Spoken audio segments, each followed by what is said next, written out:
Hey, what's up? My name's Jason Keseneski. I'm coming to you live from fantasyfootballbeasthouse.com. A lot going on here in the NFL, so what I'm going to do is I'm going to go around the league, focus on wide receivers today and just the different free agent moves and how it affects different people's fantasy value. I'm going to go alphabetically down the list and just give you my insight on a couple different moves, and hopefully this helps you out prepare for next season's fantasy football championship. So we'll start off with Plexico Burress. He's a free agent, hasn't signed anywhere yet, was with the Jets last year. This I circled because it really intrigues me. I think if Plexico signs again with the Jets, I think he's going to have a good year, and it's going to be a bounce back year. I think he finally got his legs underneath him last year, back in NFL shape, and I really think he's going to surprise some people this year and stand out and become a wide receiver worth fantasy value in New York. Next we go down the list to Pierre Garcon. This will be my first big red arrow down. I know the Colts had a crappy offense last year, and Pierre Garcon didn't do too well. But for a while now, Pierre Garcon has caught my eye as a flashy player with, really some potential to become a fantasy football wide receiver worth noting. But heading to the Redskins and Rex Grossman really disturbs me. I do not like Pierre Garcon's fantasy value with this move. I understand he probably will be the one out there, but I just do not like Rex Grossman. I do not like the Redskins. So red arrow down for Pierre Garcon heading to the Redskins. Another former Colt, Anthony Gonzalez, heads to the Patriots. It's just an interesting move. You never know. Anthony Gonzalez showed flashes of becoming, a good wide receiver, but any wide receiver heading to the Patriots, you have to make note of. But this is not the one that I think is worth anything in the fantasy spectrum. We keep on moving down the list here. We got Vincent Jackson heading to the Buccaneers. Vincent Jackson is an all-star. He's a tremendous athlete, great wide receiver, but heading to Josh Freeman and the Buccaneers, I really am skeptical about this move for his fantasy value. I do not see Josh Freeman and his 22 interceptions really having a turnaround. I may be wrong on this one, but I just do not like this move. Yes, Vincent Jackson's still a top 20 wide receiver on my list, but I'm not going to really go out of my way to get Vincent Jackson this year.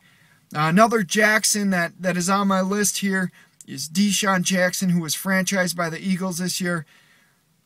I really hope that something turns with him. This kid has immense talent.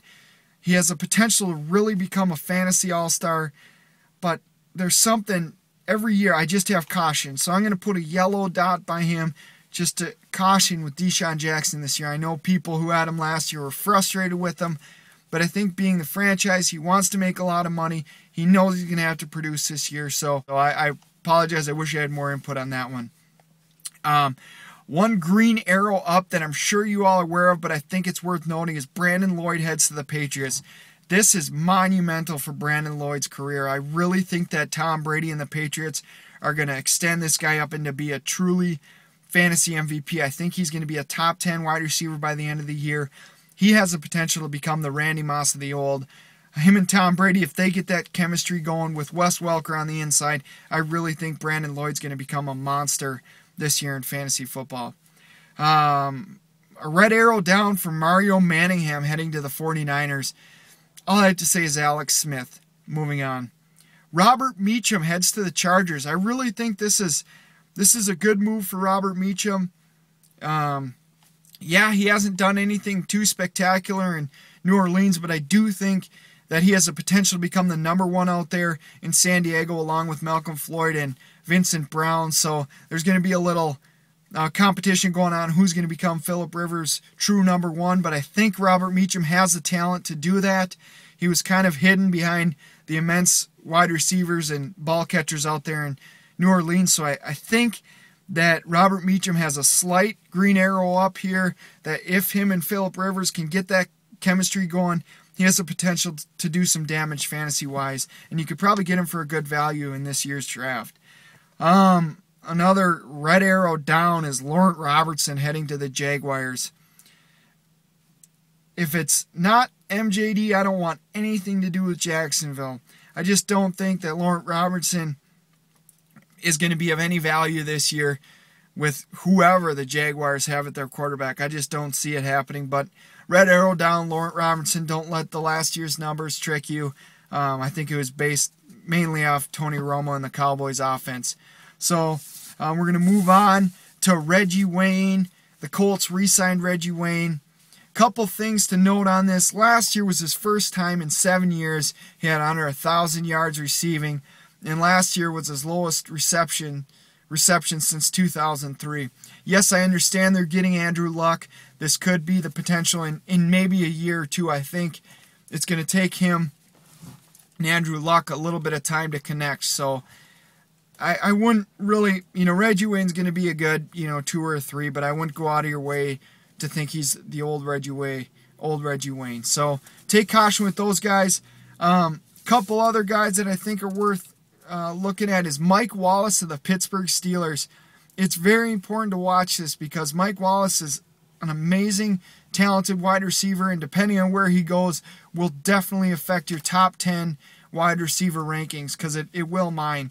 If he sticks with the pit, he did fine last year. He has that explosive speed, but if he goes somewhere with a pass-heavy offense, I really think Mike Wallace can explode and become somebody, even better fantasy wide receiver.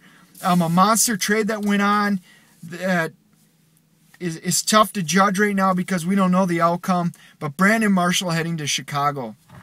This is huge. I really think Brandon Marshall can become a solid top 10, top 5 wide receiver paired back up with Jay Cutler. This offseason activity really ticks a guy off because this really excited me when he was, I heard right away, I didn't hear about the allegations, but I heard Brandon Marshall pairing back up with Jay Cutler. Immediately I got excited. In his 3 seasons he played with Cutler, he had over 1,000 yards receiving and over 100 receptions each year. So I really think this is huge for the Bears offense in all aspects. I think it improves Jay Cutler's fantasy value, it improves Matt Forte's fantasy value, and I truly think it improves Brandon Marshall's fantasy value. When he's on the field, the dude's a beast. He just needs to get his crap figured out off the field and really shine. But I think this is huge. If he doesn't have a suspension, I really think that Brandon Marshall moves into my, I can't say top 5, but for sure top 6, 7 wide receivers. But that's all for now. I will check back in closer to draft time, but thanks a lot. I just wanted to give you an update on what's been happening around the league as far as the wide receivers. Stay tuned for more video blogs. We appreciate you tuning in, and follow us on Twitter on the side of our pages here. Best of luck, and continue just researching in the offseason, guys. Take it easy.